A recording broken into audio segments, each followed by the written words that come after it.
A continuación, y como apertura del bloque de la dimensión social, vamos a dar paso a la siguiente presentación del encuentro. Para ello convocamos a Eduardo Donza.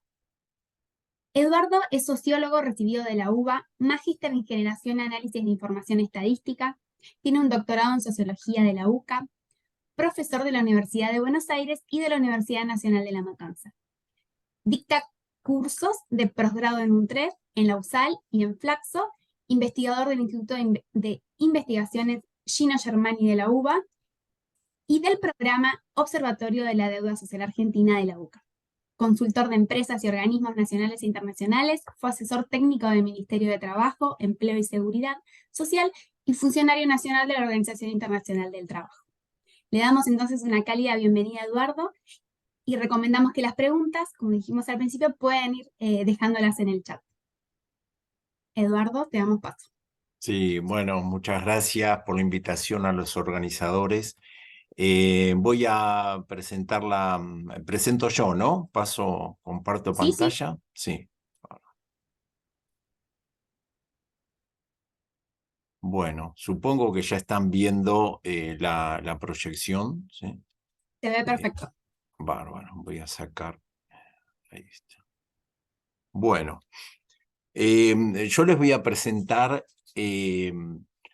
indicadores sobre la condición de las bienes materiales. Va a enganchar mucho con algunas cosas que sobrevoló Jackie recién, ¿no? Un poco cuantificándolas. Para los que no conocen, yo pertenezco al Observatorio de la Deuda Social Argentina de la Universidad Católica Argentina. Fue creado en el año 2002, en un momento que teníamos crisis en Argentina, una crisis muy seria después de la crisis del 2001, que se hablaba mucho de una deuda externa que teníamos que pagar los argentinos y no se hablaba tanto de una deuda con la población, una deuda social, ¿no? Y en el seno de la UCA, de la Universidad Católica, se creó un equipo que empezó a investigar y a generar indicadores, ¿no? Para medir esas obligaciones. Lo que estudia son las privaciones materiales, tanto subjetivas con respecto a las capacidades esenciales de las personas, y en comparación, porque hay que poner un límite del cual se está bien o en condiciones aceptables y un nivel donde de ahí para abajo no se está bien.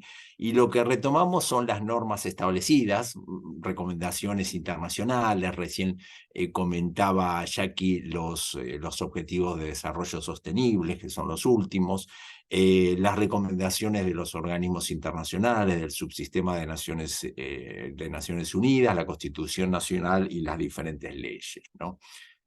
Analizamos la persona desde los multifacéticos, por eso tenemos una encuesta propia. Lo que yo les estoy presentando es los datos técnicos de la encuesta propia que desarrollamos desde el año 2004. Ahora en estos momentos está en campo, hacemos una medición anual y recabamos información de cerca de 5.800 casos, ¿no? Y es representativa de ciudades de 80.000 habitantes y más de Argentina. Como les decía, las dimensiones que medimos son múltiples, ¿no? Hay una dimensión muy importante que son la integración humana y social, y por otro lado las condiciones materiales de vida. Y estas flechas que ustedes ven para arriba y para abajo lo que indica que desde nuestro marco teórico se retroalimentan estas situaciones. ¿Qué quiere decir? Que mejores condiciones de vida materiales, ¿sí?, nos van a hacer estar mejor con respecto a la integración. Y esa mayor integración humana y social nos va a mejorar las condiciones materiales de vida. Enfocando desde este marco teórico, hay otras teorías que piensan que una cuestión determina la otra, ¿no? Pero desde nuestro punto de vista se va retroalimentando, por supuesto, si esto es un ciclo positivo. Si tenemos ciclos negativos, va a ser un círculo vicioso en realidad.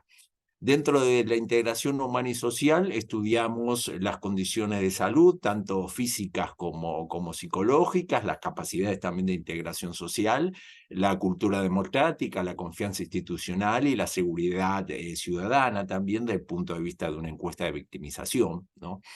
Y las condiciones materiales de vida, la capacidad de subsistencia económica, el hábitat, el desarrollo humano, el derecho, la cuestión ambiental, como recién lo presentaba Jackie como una cuestión importante y que preocupa ya desde hace décadas a las empresas, y el cumplimiento de los derechos laborales. Ven que esto abarca todo, y lo abarca en una misma encuesta. Esto es lo enriquecedor también, y lo que tenemos como posibilidad de tener una encuesta que es una fuente primaria de datos para nosotros, que podemos modificarlas y adaptarlas. En general, la estadística y la estadística pública que se realiza en forma continua, lo tiene estas mediciones, pero en diferentes encuestas, entonces no puede ver la interacción entre las facetas psicológicas, por ejemplo, y las condiciones laborales, o la participación ciudadana, o en qué medida ser víctima de algunos delitos afecta a las cuestiones psicológicas o limita a veces las condiciones laborales, ¿no?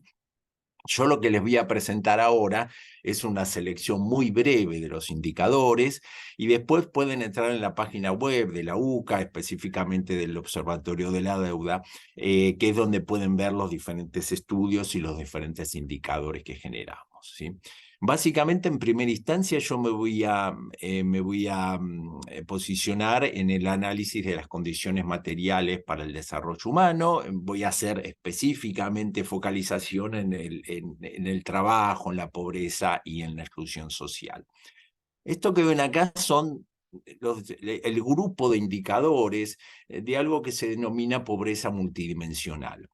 En América Latina estamos muy acostumbrados, es lo tradicional, medir la pobreza desde un punto de vista de los ingresos, ¿no? Nosotros generamos también en la Universidad Católica el indicador de pobreza por ingresos, después se los voy a presentar. Pero esto es algo, no digamos superador, pero es complementario de esta medición de la pobreza por ingresos, que es una pobreza multidimensional. Cuando la situación de ingresos se hace, de privaciones, se hace tan extendida en el tiempo, entonces no solamente es una cuestión momentánea, que una familia perdió un ingreso y que después de unos meses lo consigue, sino también que esa falta de ingresos ya averió seriamente, si alguna vez lo tenían, las condiciones de las diferentes facetas. Entonces analizamos la situación con respecto a la alimentación y la salud, al acceso a los servicios básicos. En este caso consideramos la conexión a la red de cloaca y al agua de red, la calidad de la vivienda, el acceso a un medio ambiente saludable. Hacemos mediciones de si cerca de la vivienda de la persona hay basurales o hay aguas estancadas o roedores, el acceso educativo, tanto el que concurran los niños y los adolescentes al establecimiento educativo, y también medimos el atraso escolar. Lo que no podemos medir en una encuesta así es la calidad de la educación, pero sí se puede medir el atraso escolar. Y después los indicadores de empleo y de la seguridad social. Bueno, acá empezamos con los primeros indicadores, ¿no? Esto es una serie que va del 2010 al 2022 con la encuesta propia de la UCA, como ya les comenté. Lo que ven como barra color un poco naranjita, amarillita, lo veo yo acá, es la pobreza por ingresos, esta forma de medirlo de forma tradicional. Según nuestra encuesta del año pasado, ya se estaba ubicando en un 43% de la población que estaba viviendo en hogares en situación de pobreza. Y lo que ven como evoluciones de línea es el nivel de las carencias que se dan. Es decir, la pobreza multidimensional es hasta un poco más trabajosa de explicarla, porque lo tenemos que decir cuántas carencias de esas 6 que yo les presenté no se cumplen en la vivienda o en el hogar. Estos recuerden que son atributos de los hogares. Si medimos por una carencia, que lo hace muy exigente, ya con una carencia, al menos una carencia, tenemos a casi el 70% de la población en toda la serie. ¿sí? Si lo medimos por al menos 2 carencias, estamos en la mitad más o menos, ¿no? Y si lo medimos por 3 o más carencias, que como se suele utilizar, estamos en un 30%. ¿Sí? Es decir, más del 30% de la población está experimentando 3 o más carencias de esta medición de la pobreza por un tipo de multidimensional. ¿Sí?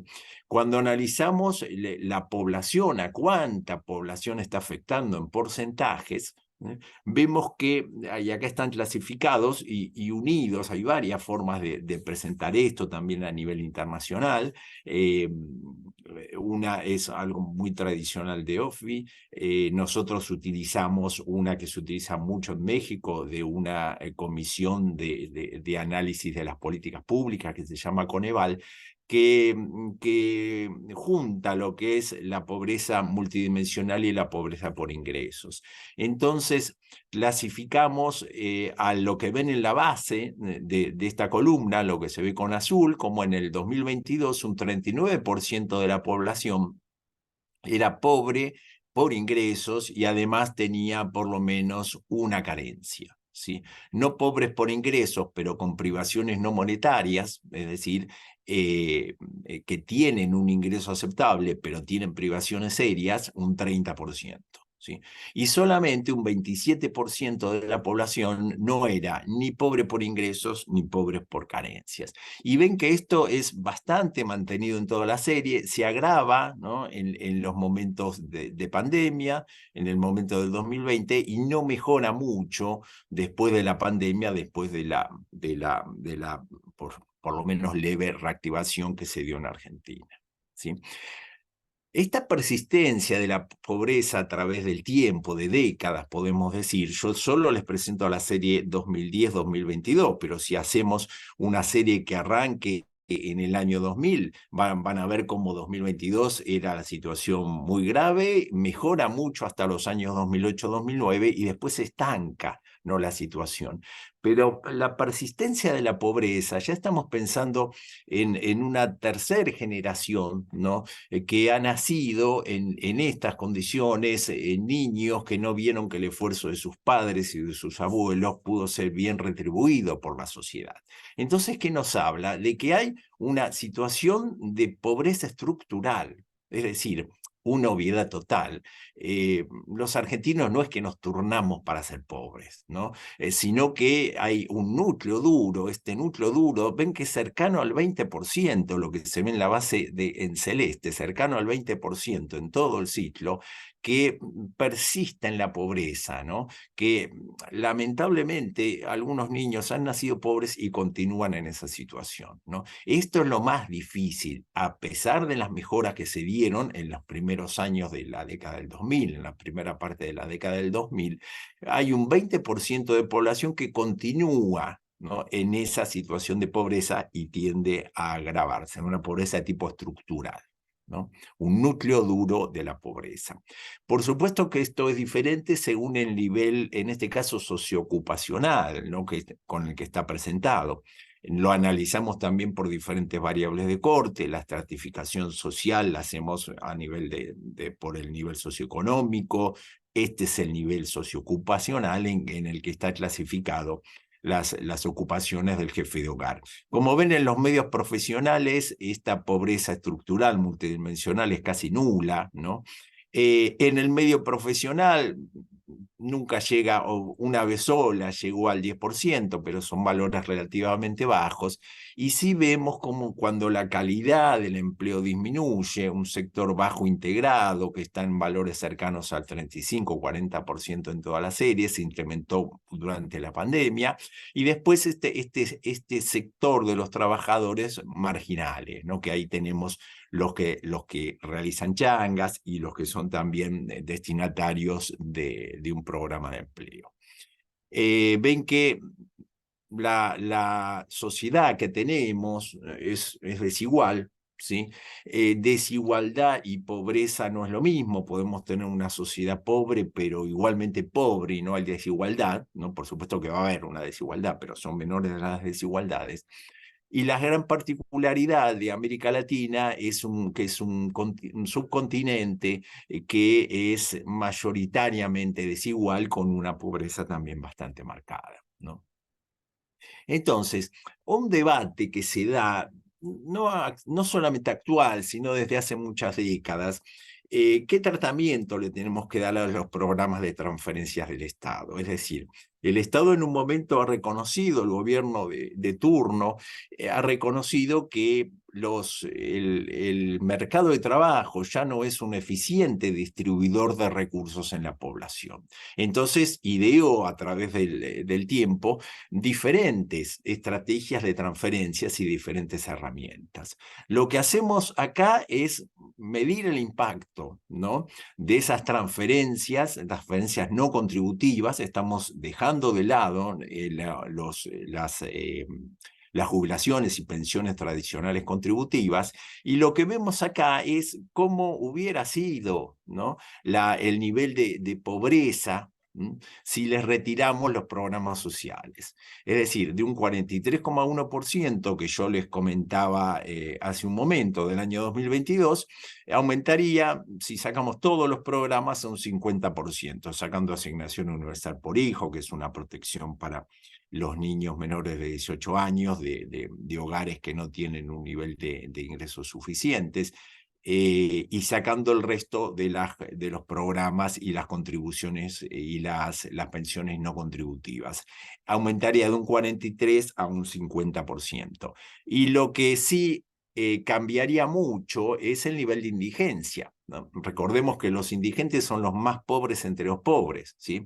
Los hogares que los ingresos no le alcanzan para los gastos de alimentación, ¿sí?, según una canasta básica alimentaria determinada. Nosotros en estos momentos estamos usando la misma canasta que utiliza el INDEC, ¿no? En los momentos en que el INDEC malversaba los datos, el Instituto Nacional de Estadísticas de la Argentina, entre 2007 y 2015 teníamos unos valores propios. Pero ven que la indigencia, que es un 8%, es decir, casi 1 de cada 10 habitantes del área que nosotros relevamos, gran parte del área urbana de Argentina, están en una situación de indigencia, viven en hogares que los ingresos no le alcanzan para los supuestos gastos de alimentación, más que se duplicaría, llegaría casi a un 20%, ¿sí? La moraleja de esto, ¿cuál es? Los programas no alcanzan mucho, un poco, levemente, para amortiguar la pobreza.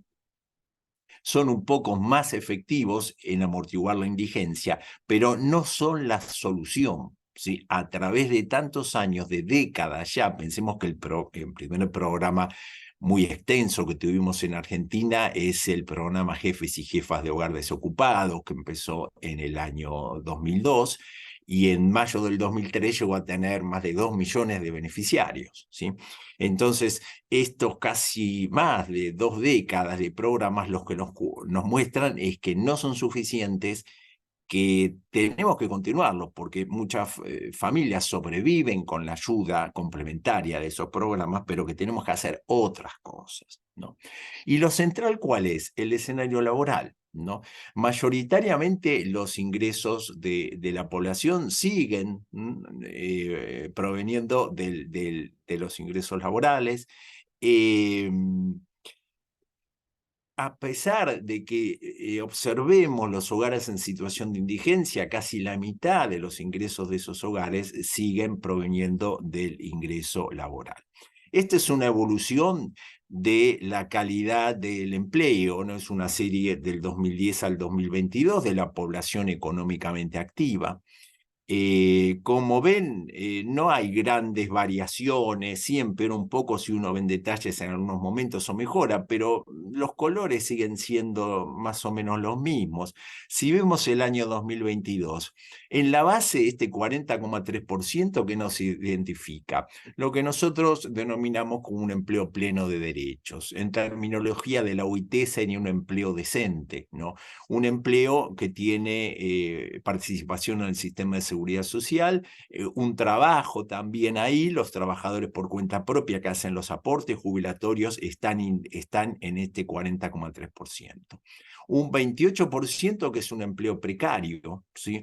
Sin aportes a la seguridad social, pero con cierta continuidad, tanto asalariado como no asalariado. Y un 23% que es un subempleo inestable, que es este celeste, ¿ven? Que estuvo elevado en casi toda la serie y sobre todo después de los años 2011 y 2012. Entonces tenemos acá trabajadores que realizan lo que denominamos en Argentina changas, que son trabajos de muy corto plazo y en general muy baja remuneración, y programas de empleo con contraprestación. Y después tenemos también los valores de la desocupación abierta, que está cercana o por debajo del 10% en casi toda la serie, salvo el año 2010, lo cual vemos que en Argentina el problema principal no es la desocupación, sino la precariedad del empleo, ¿no? Por supuesto que según el estrato del nivel socioeconómico son diferentes, no lo veremos en mucho detalle, pero lo que ven acá arriba a la izquierda es el nivel socioeconómico medio alto, donde hay 7 de cada 10 trabajadores de la población económicamente activa tienen un empleo de calidad, y cuando vemos lo de muy bajo es 1 de cada 10 nada más. Y como la desocupación pasa de niveles friccionales en el medio alto, que es un nivel de desocupación que siempre van a tener los mercados de trabajo, del 2%, a un 20% los de muy bajo. El sistema de seguridad social, que es el indicador, participar del sistema de seguridad social, el indicador que tradicionalmente se utiliza a nivel internacional para identificar uno de los indicadores, pero el más usado para el empleo precario. Como ven, la mitad de los trabajadores, ¿sí? Casi un 50% en toda la serie, no participan del sistema de seguridad social, es decir, no se hacen los aportes. Al 36% de los trabajadores asalariados, el empleador no le hace los aportes. Este es el empleo no registrado. Este dato medianamente coincide con el dato oficial. Y este es un dato que en general la estadística oficial no lo mide, de cuántos trabajadores por cuenta propia no se están haciendo los aportes. Lo que nosotros medimos es que cerca de 7 de cada 10, y es un valor estable en esta barra roja en toda la serie, ¿sí?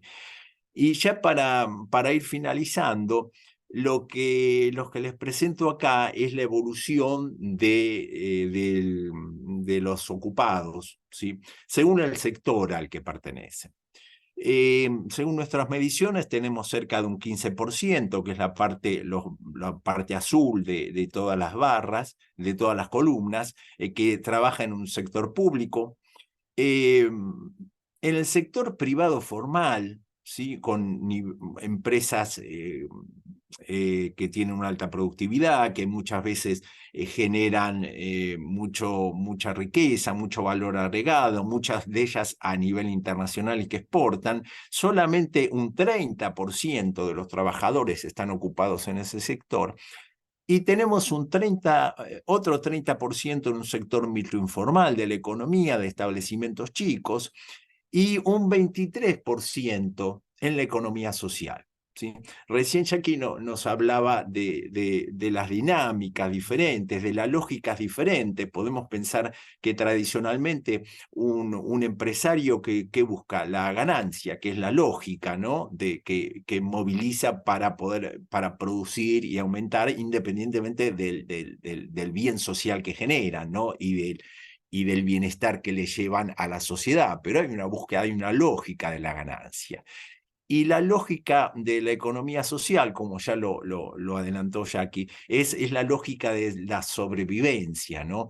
Entonces, acá tenemos dos lógicas diferentes, y tenemos un grupo que, como ven desde hace muchos años, está siendo 1 de cada 4 de los trabajadores ocupados, con una lógica diferente. Hay políticas de Estado que colaboran, pero también habría que profundizar más eso. Y también hay otra cuestión, muchas veces desde la teoría se ha tomado desde los estudios de mercados tradicionales y también de los organismos internacionales, en un momento lo tomaban como que era un espacio de transición. Esa persona que está trabajando ahí después en un momento se va a reinstalar en un sector formal de la economía, o va a aumentar su calidad en empleo, o va a ser un empresario o un emprendedor más avanzado. Nos decía que solamente un 2%, nos decía Jackie, de que eran exitosos, pero ven cómo coincide el 2% que ella decía con la persistencia en el tiempo de gran parte de los ocupados que están en esa economía social que tiene una lógica también, y cómo no puede romper muchas veces la lógica de la cercanía, como muy bien lo expresaba Jackie. Y ya para ir terminando, por supuesto que los ingresos son diferentes. Estas son las retribuciones al trabajo de cada uno de esos sectores que yo identificaba recién. Ya vemos como los de menor retribución es el sector de la economía social. No tenemos mucho tiempo de analizar las evoluciones, pero ven como en Argentina vienen a la baja, salvo la economía social, que puede poner un poco más de esfuerzo, pero siempre están en valores que son excesivamente bajos. Entonces, aunque se sostenga ese nivel, es en pesos del tercer trimestre de 2022, aunque se mantenga en ese nivel, bueno, mucho menos no pueden ganar. Entonces, algunas reflexiones para el debate. Esto que están viendo acá, si hay algún médico, le va a parecer que, o si tenemos ya cierta edad como para estar analizando también eso como pacientes, les va a parecer que es un electrocardiograma, ¿sí? Y en realidad es la evolución del Producto Bruto con respecto al año anterior de Argentina, ¿sí? La cantidad de riquezas, de bienes y servicios que pudimos generar. Es una serie que va de 1951 al 2017 y hemos transitado diferentes tipos de gobiernos, diferentes partidos, diferentes lógicas también de implementación de las políticas y diferentes visiones económicas. ¿Sí? Diferentes cuestiones internacionales y diferentes hechos nacionales. Y ven cómo hemos sido como una máquina de destruir lo que a veces conseguimos y una vez destruirlo mucho, muy rápido, ¿no? Esto termina en 2017, en 2018 y 2019 disminuyó un 5,5, entre 2019 y 2020 por la pandemia un 9,9, entre 2020 y 2021 recuperamos un 10,4, pero como bajamos un 9,9 estamos en un nivel más bajo, 2021-2022 un 5,2 y las estimaciones de 2022-2023 no son mejores, ¿no? Sino que se espera lamentablemente que sean peores. Entonces, a nivel general, los indicadores están en niveles serios desde hace mucho tiempo.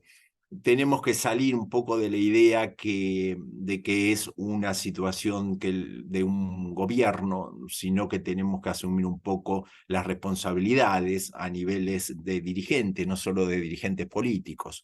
El problema parece que es económico, sí, pero es eminentemente político, de que lo que no pudimos hacer los argentinos es construir políticas de Estado que apunten a la producción y al trabajo y que sean consensuadas entre todos los actores de la producción y el trabajo. ¿Sí? No hemos podido planificar el desarrollo, no hemos podido construir un sistema que dé confianza y que dé garantías tanto para los inversores como para los empresarios. Y no hemos podido tener una estructura de desarrollo económico de las economías regionales que sea sustentable y mantenida en el tiempo. Sí tenemos regiones que son muy prósperas, pero tenemos grandes baches también en lo amplio de nuestro país.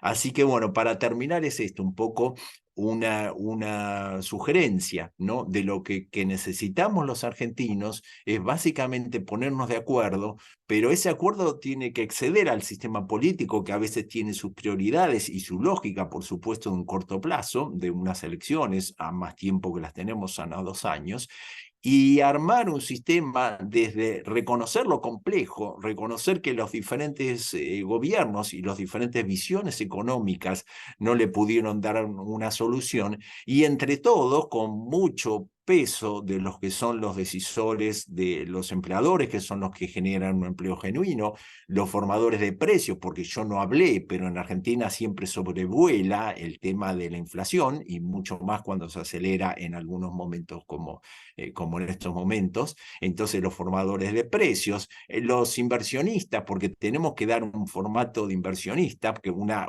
de las falencias que tenemos, que no tenemos un volumen importante de inversiones, también participación de los sindicatos representantes de los trabajadores formales, de las organizaciones de base. Vimos que son 1 de cada 4 ocupados, que están muchos de ellos no representados por organizaciones de base. Imprescindible el sistema de ciencia y tecnología, lo que es el CONICET, la agencia, los institutos del Estado, como el Instituto Nacional de Tecnología Agropecuaria y Tecnología Industrial, porque tenemos que producir más, aumentar las ganancias en bienes y servicios que generamos, porque tampoco cortando una torta que se achica en diferentes porciones vamos a solucionar todo.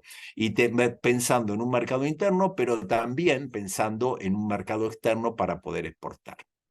Así que bueno, muchas gracias. Hasta aquí la presentación y les vuelvo a agradecer a los organizadores.